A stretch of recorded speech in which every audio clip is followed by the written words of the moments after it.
ndryshme, siç kanë qenë bojkotet, por edhe bllokimet të zhvillimit normal të jetës parlamentare, të cilat ne kemi parë si gjatë muajit dhjetor të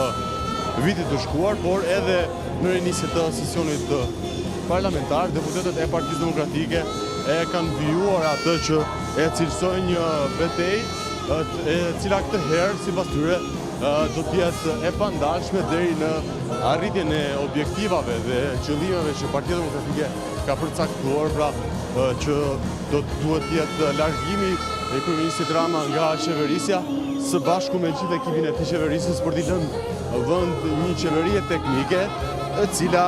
sipas demokratëve dhe pjesës tjetër të opozitarëve është vetmja mënyrë për të garantuar një proces zgjedhor të lirë dhe të ndershëm ku qytetarët të votojnë të lirë dhe të pa ndikuar nga asnjë lloj presioni apo metode që sipas opozitës është përdorur përgjatë këtyre viteve që Partia Socialiste është në qeverisje. Në këto momente zoti Berisha së bashku me grupin e drejtuesve demokrat, por edhe qytetarë të ndryshëm po hynë në bulevardin dëshmorët e Kombit, aty ku siç dhe mund dallohet janë duke u pritur me ovacione dhe thirrje nga mbështetësit e shumë që ndodhen, ku sipërherë zoti Berisha nuk nguron tu afrohet edhe ti përshëndes në fakt simpatizantët e tij dhe mbështetësit. Një protokoll goxha të rrept sigurie. Patjetër Ardit, ndërkohë dua të më bësh dhe një analizë sa i takon asaj që më artikulove pak më parë në lidhjen e parë që patëm ditën e sotme, që mund të shkojë edhe përtej asaj kohës të fakt që ishte menduar kjo protestë, se ishte marrëleja nga ora, mund të themi 17 deri në orën 19, por edhe mund të kaloj. Ke arritur të paktën në këto minutat e fundit të marrësh indicje të tjera që të çojnë përtej fjalimeve se si mund të shkojë ky proces apo kjo protestë, meqense u artikulua që do të jetë një skenar fleksibël, pra edhe në varësi të dinamikës si shkon tek provokimet që mund të vinë tek qytetarët, se sa mund të themi sa të qetë apo se si ata mund të sillen në këtë protestë, por edhe varet patjetër dhe nga efektivët blu. Ke arritur të marrësh sa element paktën këto minuta?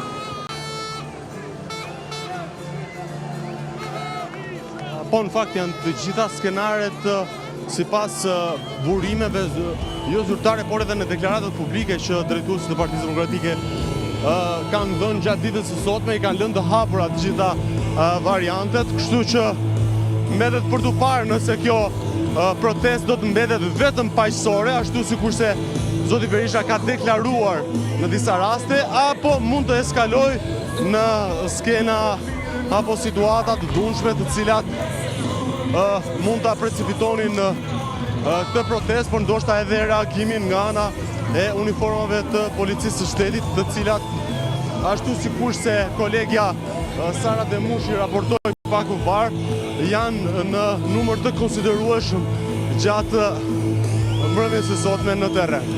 E qartë, Arditi element tjetër që dua ta flasim bashkë është edhe fakti se përtej 1600 efektiveve që janë si kordon rrethues apo si perimetër sigurie në ambientet përpara kryeministrisë, është edhe fakti që ambasada amerikane ka reaguar duke u bërë, më themi, thirrje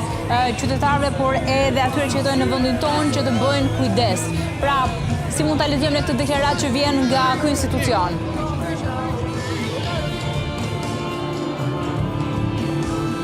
Alfa kërkoj shumë ndjes, por është pak e vështirë për t'ju dëgjuar për shkak të E kuptueshme, Ardit, është ky momenti kur po afrohen, janë në bulevardin dëshmorët e Kombit, po janë bërë pjesë e turmës, zoti Berisha, pra kreu i Partisë Demokratike së bashku me eksponenta apo me kupolën drejtuese të Partisë Demokratike. Në këtë moment arrim të shquajmë zotin Flamur Noka, sekretar të përgjithshëm, zoti Gazmend Bardhi, kryetari i grupit parlamentar, zoti Gjekmar Arkaj, por edhe eksponentë të tjerë të Kampit Demokrat, që po shoqërojnë në këtë momente zotin Berisha së bashku me bodyguardët e tij dhe po afrohen në ambientet ku është podiumi. Shohim një mbështetje masive të qytetarëve demokrat dhe të atyre opozitarëve që ditën e sotme ka shfryzuar këtë thirrje që vjen nga fronti opozitar, më saktë nga Partia Demokratike, për të protestuar në këtë protestë kombëtare të njoftuar nga zoti Berisha. Shohim që kjo protestë është masive në numra, të paktën nuk e dim, do shohim edhe reagimin e zotit Berisha dhe eksponentëve të saj nëse i arriti pritshmëritë dhe projeksionet që kishte vetë Partia Demokratike kur lançoi këtë datë, pra fakt 24 janar për të protestuar, apo kishte shifrat të tjera sipas kalkulimeve dhe punës që është bërë me strukturat në rang kombëtar për të thirrur, por edhe për të mobilizuar protestues, qytetar, demokrat, por edhe ata që janë mbase të pakënaqur, por nuk i përkasin, mund të themi, Partisë Demokratike, janë të pakënaqur nga qeverisja e kryeministit Rama, që është edhe ajo kryefjala e asaj që do të artikulohet ditën e sotme në podium për të marrë pjesë në këtë protestë kombëtare. Deri në këtë moment të paktën, ndryshe nga disa, mund themi, protestat e tjera që kemi parë dhe flamurin kuqezi, sot kemi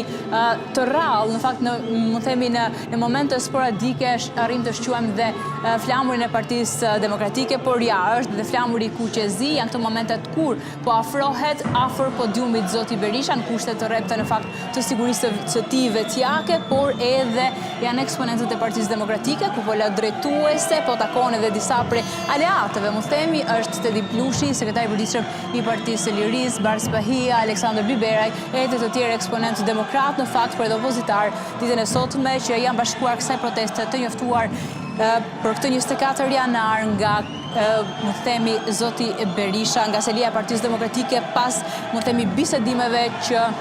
u zhvilluan nga antarësia e kampi demokrat. Këto janë momente kur zoti Berisha po pozicionohet, mund të themi, në kordonin e eksponentëve demokrat, por edhe të atyre të frontit opozitar, shohim dhe zotin Mediu